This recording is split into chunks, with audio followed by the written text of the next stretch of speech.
Selamat pagi murid ibu semua kelas 3C. Apa kabar nakku? Semoga kita tetap dalam lindungan Tuhan ya. Kita harus rajin pakai masker kalau bepergian ya. Dan rajin mencuci tangan agar kita selalu sehat ya nak ya. Kemarin juga kita sudah siap evaluasi.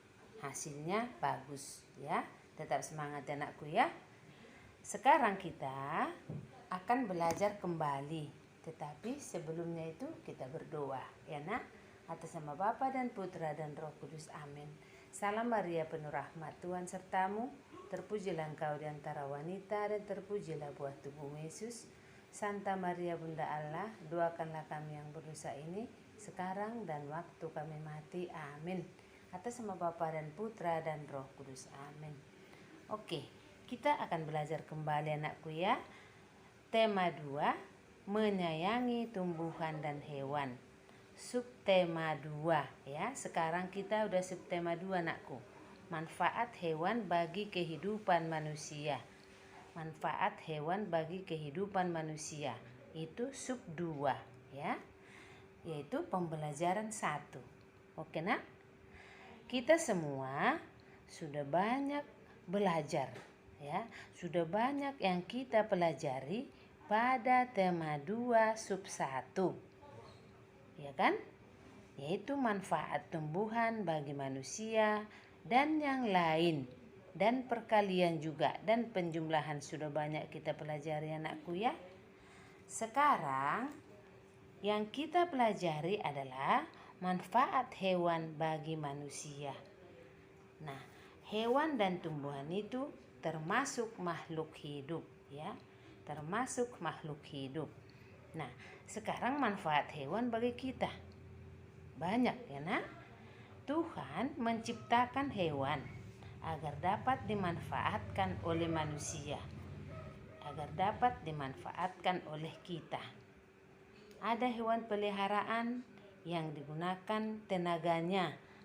Misalnya nakku apalah Tiven? Hewan peliharaan yang digunakan tenaganya nakku. Coba Dika. Arsen. Nah, seperti kerbau ya nak ya. Kamu pintar semua menjawab. Seperti kerbau untuk membajak sawah petani ya. Untuk membajak sawah, untuk meringankan pekerjaan petani. Kuda untuk menarik apa nakku? Untuk menarik delman ya. Seperti di Brastagi di Gundaling itu, kuda itu menarik delman ya. Ada yang diambil telurnya, daging dan susu ya. Dan susu. Ada pula hewan buas yang hidup di alam bebas. Seperti apa nakku? Seperti di hutan misalnya. Apalah di hutan itu? Itu harimau, singa. Itu semua ciptaan Tuhan ya. Itu semua ciptaan Tuhan. Yang berkewajiban untuk menjaga dan melestarikannya adalah siapa? Diciptakan Tuhan berbagai macam hewan. Yang melestarikan itu siapa? Siapa yang melestarikan itu nakku? Coba dulu si Florencia. Siapa yang melestarikan itu? Tentu yang melestarikan adalah kita ya. Yang melestarikan adalah kita. Nah, coba kita amati dulu buku kita halaman 53. Kamu amati nanti buku kita halaman 53 nakku. Di situ ada berbagai macam hewan. Ada juga tumbuhan ya. Berbagai macam hewan dan tumbuhan yang bermanfaat bagi kita ya. Yang bermanfaat bagi kita. Bisa kamu lihat itu apa saja yang kamu lihat pada gambar nakku? Ada di situ kambing, ada di situ ayam, ada bebek, ya kan? Dan yang lainnya. Siapakah yang melestarikan hewan dan tumbuhan yang ada pada gambar? Coba, siapa yang melestarikan itu atau yang menjaga hewan dan tumbuhan yang ada pada gambar halaman 53? Tentu kita, karena kita adalah makhluk tertinggi, ya anakku ya. Nah, kita yang mempunyai akal dan budi, ya. Akal dan pikiran kita yang mempunyai. Nah, Benny seperti halaman 54 nakku kita lihat, Benny dan teman-temannya membaca buku cerita tentang ayam jago. Nah, lihat di situ. Seperti kita misalnya bercerita kita dengan teman kita. Bukan main-main aja, bercerita. Yang isinya adalah apa nakku? Tentang ayam jago. Benny memelihara ayam. Ada ayam jago, betina, dan anak ayam. Pernah nggak kamu lihat anak ayam? Bagaimana suara anak ayam? Cap, cap, cap. Ya, nakku ya. Pernah kamu lihat ayam betina? Tentu pernah. Nah, semua ini dipelihara dan dirawat oleh Benny. Semua itu dipelihara oleh Benny. Ayam sangat bermanfaat bagi manusia, sangat bermanfaat bagi kita. Ya, kalau ada ayammu di rumah sangat bermanfaat bagimu, bagi kita semua. Yaitu dapat diambil misalnya apa Nana? Dipelihara ayam untuk mengambil apanya? Telur, terus daging, kemudian ada bulu, ya, bagian ayam yang dapat diambil manfaatnya. Bulunya untuk apa itu nak? Tentu anak ibu kelas 3C tahu menjawab ya. Anak ibu, pada perkalian bilangan terdapat sifat pertukaran. Pada penjumlahan juga terdapat sifat pertukaran.